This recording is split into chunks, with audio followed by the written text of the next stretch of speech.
அம்மா,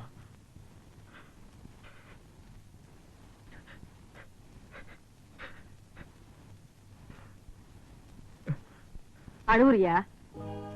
அழு, நல்லா அழுடா. நீ பிறந்ததுல இருந்து உன்னை நான் அழ வச்சு பார்த்ததே இல்ல. அழு. நீ பிறந்த உடனே என் தாலி போச்சு, வருத்தப்பட்டேன். நீ நடந்தப்போ என் சொந்த பந்தமெல்லாம் போச்சு, சங்கடப்பட்டேன். நீ வளர்ந்த ஆளானப்போ நான் பட்ட கஷ்டமெல்லாம் தீரப்போகுதுன்னு ஆனந்தப்பட்டேன். மண்ணை நம்பித்தாண்டா மரம் இருக்கும், ஆனா இந்த பாவி உன்ன மாதிரி ஒரு மரத்தை நம்பியே மண்ணாயிட்டேன்டா. உன்னை நம்பித்தாண்டா இந்த உசுரே இருக்கு. உசுரை விட பெருசு மானம். அந்த மானமே பறி போனப்போ பிள்ளையா இருந்து நீ என்ன காப்பாத்த முடியலையே, காப்பாத்த முடியலையே. அதுக்கு காரணம் நான் உன்னை வளர்த்தன முறை. பிறந்தப்ப வெறும் பிள்ளையா இருந்த உன்னை விளையாட்டு பிள்ளையா வளர்த்துட்ட. அது இப்ப எனக்கே வேணையா வந்து முடிஞ்சிருச்சு.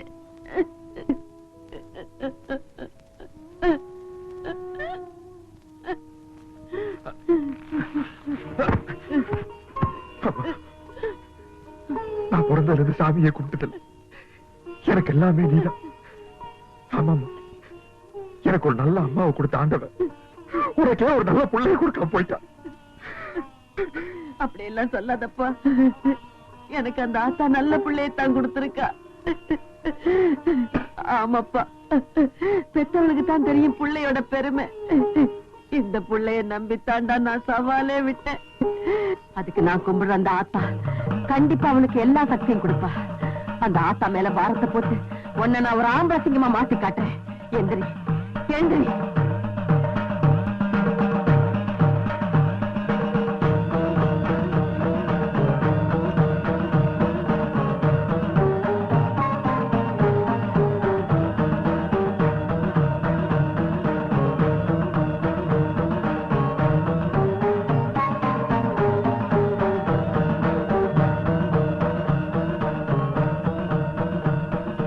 பாக்குற நான் ஏன் இன்னும் உசுரோட இருக்கேன்னு பாக்குறியா?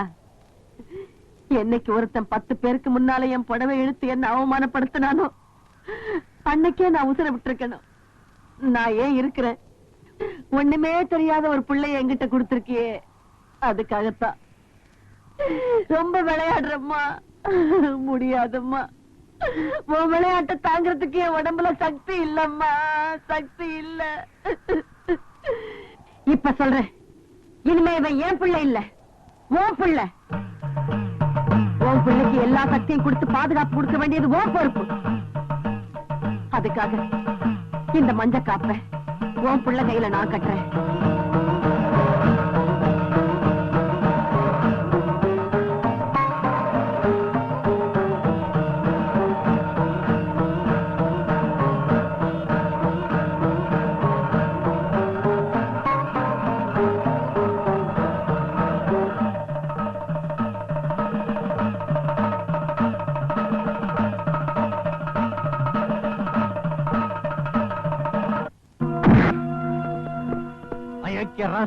இத்தனை வருஷமா நான் போட்டிருந்த திட்டம் கைகூட நேரத்தை அப்படி காரியத்தை கெடுத்துட்டேன். துரோகி முதலாளி, அடிக்கடி ஆத்திரப்படாதீங்க, மூலவியாதி தான் வரும். ஒழுங்கா இந்த மாஸ்டர் பிளான் மெய்யப்பனுடைய ஐடியாவை கேட்டு பொறுப்பை என் கையில கொடுத்திருந்தீங்கன்னா இப்படி எல்லாம் நடந்திருக்குமா? நீங்க தான் யாருக்குமே தெரியாம பாய முடியா. வெளி உலகமே தெரியாம வளர்ந்தாவன் இந்த ஊரை விட்டு ரொம்ப தூரம் போயிருக்க முடியாது. டேய், நம்ம ஆளுங்களை கூட்டி போய் அந்த ஊமையை எங்க இருந்தாலும் சரி இன்னும் 24 மணி நேரத்துக்குள்ள நம்ம பங்களா கூட்டி வேண்டிய உங்க பொறுப்பு. சரிங்க முதலாளி. டேய், இவனுக்கு சோறு கஞ்சி கூட கொடுக்காம பட்டினி போடுங்கடா. குடிக்க தண்ணி கூட கொடுக்கப்படாது. ஆகட்டும்ங்க. பாயா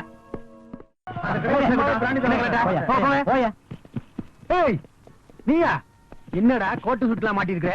எங்கேயாச்சும் வாடகை பிடிச்சியா? பாருங்க சார், இப்படி டிப்டாப்பா இருந்துட்டு சரக்க வாங்கி குடிச்சிட்டு துரை மாதிரி போய்கிட்டே இருக்கா சார். துரை மாதிரி இல்லையா, துரையே தான். ஏய், ஒழுங்கா வர்றியா இல்ல நான் தட்டி தட்டட்டுமா? என்ன சிரிக்கிற? ஏர் இந்தியா மகாராஜா மாதிரி போட்டா.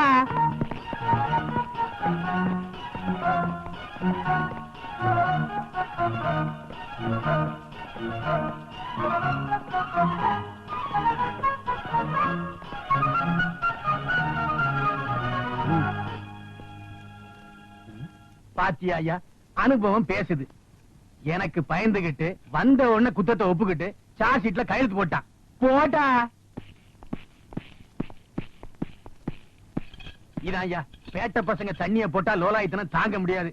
ஏப்பா நீ இன்னும் விலங்கு மாற்ற அளவுக்கு பெரிய கிரிமினல் உட்கார்றா நியூசன்ஸ்.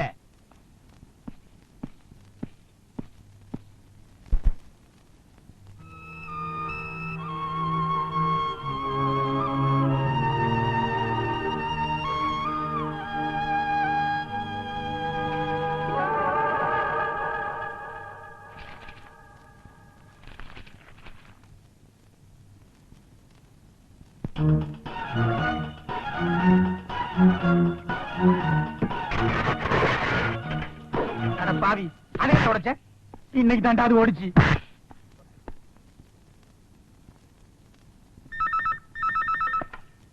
ஹலோ, நான் செல்வராஜ் பேசுறேன். ஐயா இருக்காங்களா? அப்பாவா? கொஞ்சம் இரு. அப்பா, எந்த கழுவிட்டா அப்படி கத்தி பேசுற?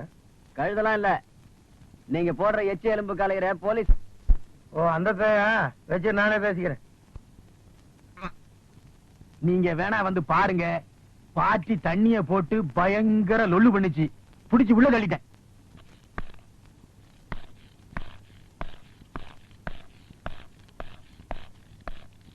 ஏய், இந்தா கொட்டிக்கா. வெறும் தண்ணிய ராவா அடிச்சிருப்பான் போல இருக்கு. பேசவே மாட்டேங்கிறான். ஊமை கொட்டா மாதிரி இருக்கான். பேச வைக்கணுங்கிறதுக்காக கான்ஸ்டபிள் இப்பதான் 2 ஆப்பம் வாங்கி கொடுத்திருக்கான். என்னது ஆப்பம் வாங்கி கொடுத்தியா? வந்து அப்பனை உன் செவனி பெஞ்சுக்க. அம்மா ஐயோ,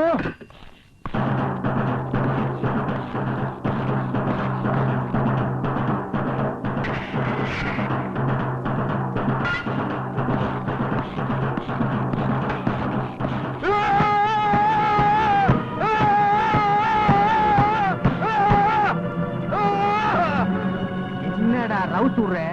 தொலைச்சிருவேன் தொலைச்சி.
தங்கலிங்க கவரிங்க.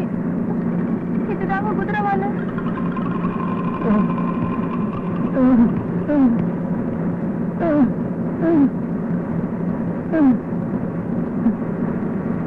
இந்த தம்பி 100 ரூபாய்.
என்னடா அது நம்ம ஊமைய மாதிரி இல்லாம?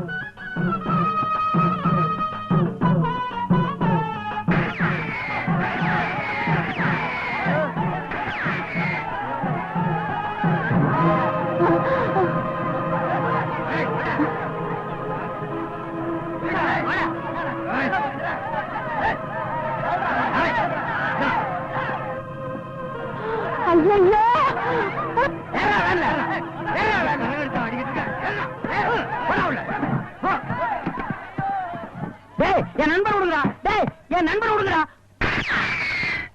யாரா நண்பன்? நீங்க தான் என் நண்பன். My name is Mani from Kakka Thoppu. Your please good name. மரியாதையா போயிடு. போயிடுண்ணா. அண்ணா நீங்க முதல்ல ஏறிக்கண்ணா, அப்புறம் விட்டுட்டு போயிருப்பாங்க. அப்புறம் வேலைக்கு பின்னால லொங்கு லொங்கு போயிட்டு வாங்கண்ணா. அண்ணா லெட்டர் பாருங்கண்ணா. நல்ல வேலை வெள்ளையம்மா, கரகத்தை கீழோடாம பிடிச்சிட்டேன். நான் கரகத்தை பிடிச்சிட்டேன் ஐயா. கரகம் பிடிச்ச பயலுங்க என் பிள்ளைய பிடிச்சிட்டு போறானுங்களே, யாராவது காப்பாத்துங்களே. என்னடா முறைக்கிற? எங்க முதலாளி கிட்ட இருந்து தப்பிச்சு போயிட்டா எந்த மூளை இருந்தாலும் கண்டுபிடிக்க முடியாது நினைச்சியா? ஏய் ஊமையா, இத மாதிரி வேலை குத்திட்டு சாமி ஆடினா உன்னை சும்மா விட்டு நினைச்சிருக்கியா? சும்மா முழிக்காதடா. ராவும் பகரமா எங்களை அலைய விட்டதுக்கு என்ன பனிஷ்மெண்ட் தெரியுமா? ஆனா அளவு குத்திருக்கேன் தான் பாக்குறோம்.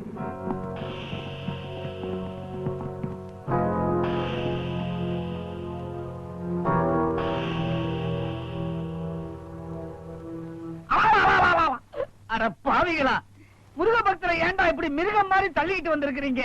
முருகா, இந்த மூதேவிகளை மன்னிச்சிருப்பா. ஐயோ இவன் முருக பக்தன் இல்லைங்க, நம்ம முதலாளி தேடி பிடிச்சிட்டு வர சொன்னா ஊமைய. அரோகரா, அந்த லண்டன் மருமக இவர்தானா? இதேதாங்க. லண்டன் மருமகனா? டேய், நான் லோக்கல் வெள்ளையம்மாவோட மகன்டா. வேலை புடிங்கி விடுங்கடா. ஆனா என்ன பேச விடுங்கடா. டேய், அதேங்கப்பா, அங்குலம் அங்குலமா அப்பனை அப்படியே உரிச்சு வச்சிருக்குது. ஐயோ, ஏன் மாதிரியே உருவம் உள்ள ஒருத்தன். ஒருவேளை இவன் தான் நினைச்சு என்ன புடிச்சிட்டு வந்துட்டாங்களா? இருக்கலாம். முதலாளி, உங்க மருமகன் கிடைச்சிட்டாரு வேலோட. இவ்வளவு நாளா என்கிட்ட காட்டாம வச்சிருந்தீங்க, இப்ப என் அப்பா முருகனே காமிச்சிட்டாரு. 25 வருஷமா இவனை உலகமே தெரியக்கூடாதுன்னு ஊமையா வளர்த்துக்கிட்டு இருந்தேன். ஆனா இவன் ஊருக்குள்ள போய் கரகம் எடுத்து ஆடி இருக்கான்னா கூடிய சீக்கிரம் உங்களை காவடி எடுக்க வச்சிருவான். யோ கணக்கு, அப்படி நான் அண்ணன் காவடி ஆயிடக்கூடாதுன்னு தான் இந்த ஜமீன் சொத்துக்காக 25 வருஷத்துக்கு முன்னாடியே கூட பிறந்த எங்க அக்காவையும் மச்சானையும் கொன்னேன். அப்பவே இவனை நான் கொண்டு இருப்பேன். ஆனா சொத்து பூரா இவன் மேல எழுதி வச்சுட்டானுங்க. குழந்தையா இருந்த இவனை குழந்தையாவே வளர்க்க ஆரம்பிச்சேன். ஆனா இப்ப இவன் தவள ஆரம்பிச்சிட்டான்.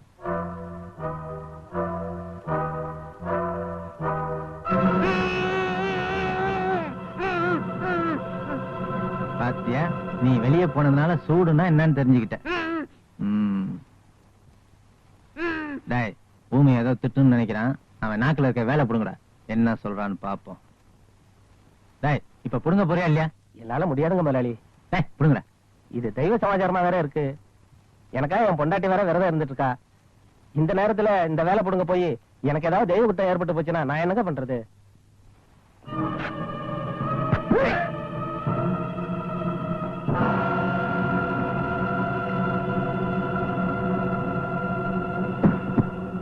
பயங்கரமான ஆளுகளா இருப்பானுங்க போல இருக்க. நாம ஏதாவது வாயை திறந்து பேசணும்னா நமக்கு இதே நிலைமைதான். டேய் தோர, அந்த ஒரிஜினல் ஊமையை கிடைக்கிற வரைக்கும் நீயும் ஊமை மாதிரியே நடிச்சிருடா. பாத்துக்க. என்னடா எல்லாம் பாக்குறீங்க? இங்க நடக்கிற எந்த விஷயமாவது வெளியே போச்சு, உங்க எல்லாருக்கும் இதே நிலைமைதான். இவனை கொண்டு போய் எரிச்சு விட்டுருங்கடா. பார்த்து தூக்கிட்டு போங்கடா, போனங்கன்னு கணக்கும்.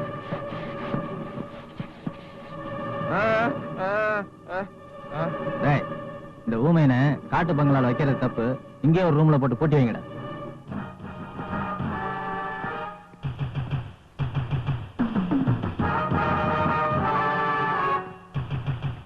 யோ கணக்கு, இனிமே இவன் விஷயத்துல ஜாக்கிரதையா இருக்கணும்.